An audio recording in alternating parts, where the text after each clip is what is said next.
네, 종탑 다 보셨나요? 보시고 나서 이제 저희는 산마르코 대성당 또 설명을 이어가 볼게요. 종탑 왼편에 있는 대성당 보시면 되고요. 1092년에 완성된 이 대성당은 이탈리아의 대표적인 비잔틴 양식의 이제 건축물로 손꼽힌다고 합니다. 금방 모자이크로 화려하게 장식이 되어 있기 때문에 당시에는 황금의 교회라고 이제 불렸다고도 해요. 당시 베네치아가 부와 권력이 막강했었기 때문에 또 이렇게 불릴 수 있었던 것 같고요. 이 대성당이 지어지게 된 계기는 또 하나의 재밌는 이야기가 있어요. 설명해드리면 828년에 두 명의 베네치아 상인이 이집트의 알렉산드리아에서 이제 성인 마르코의 유골을 훔쳐왔다라고 하고 싶은데, 예, 가져왔어요. 예, 이제 유골을 이제 가져오자 당시에 베네치아 도자가 이제 이 유골을 보관하기 위해 요 성당을 짓기 시작하게 된 것이라고 합니다.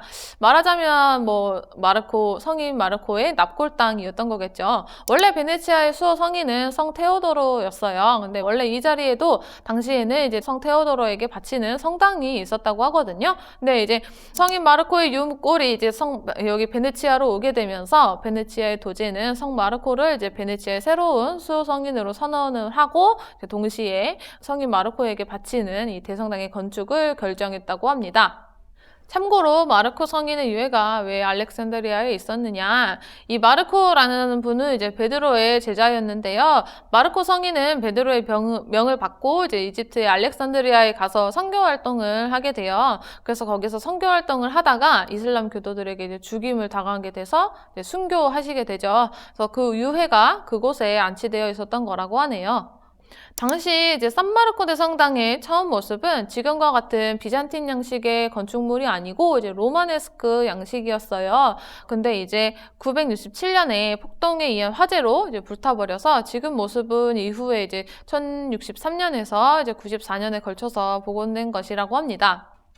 예, 뭐 92년, 94년 말이 많아요. 어쨌든 요즘에 이제 복원이 된 거예요. 그래서 새롭게 복원하면서 베네치아는 이 대성당을 동로마 제국의 이제 콘스탄티노플의 성사도 대성당이라고 있거든요. 요거를 이제 모델 삼아서 짓게 됩니다. 그 결과 이제 고딕 양식, 그 당시 유행했던 이제 로마네스크 다음에 나왔던 이제 양식인데 고딕 양식과 비잔틴 양식이 이제 아름답게 혼합된 모습으로 이렇게 탄생을 하게 되는 거예요. 이 산마르코 대성당은 원래는 도제 개인 성당으로 사용되었었다가 1807년에 돼서야 이제 베네치아 교구의 주교자 성당으로 이제 임명이 되었다고 합니다.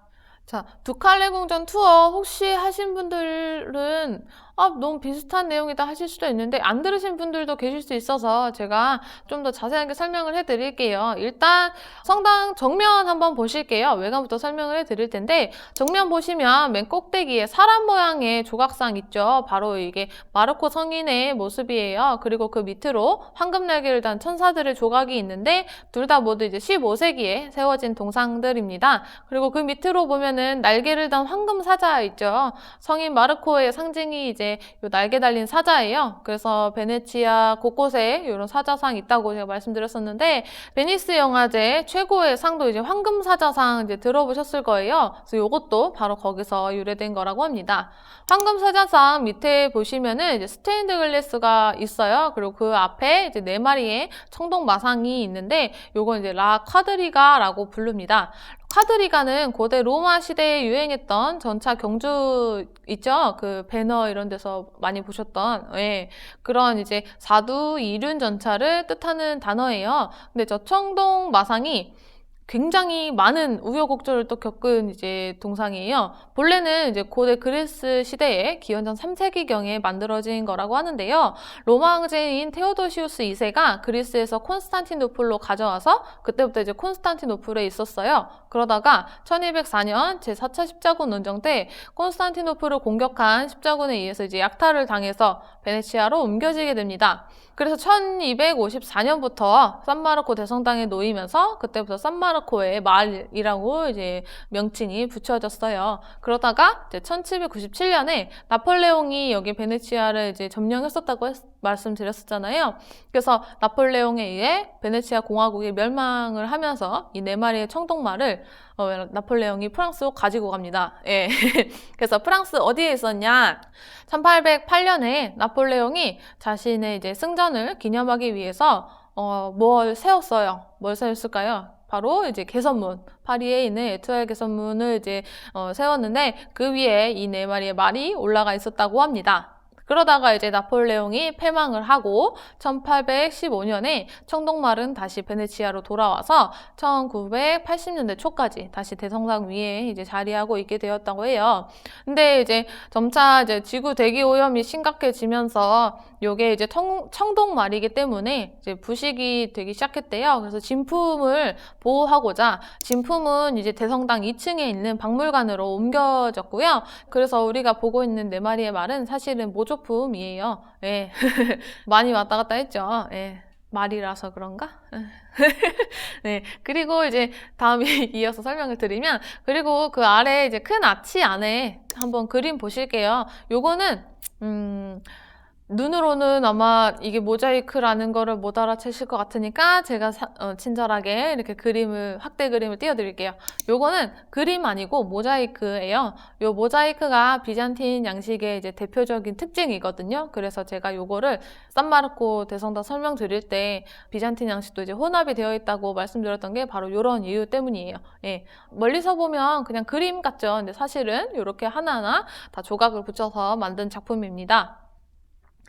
우리 미술 시간에 어렸을 때 모자이크 큼직큼직한 게 했었던 게 사실은 자그맣게 하면 이렇게 작품도 될 수 있다.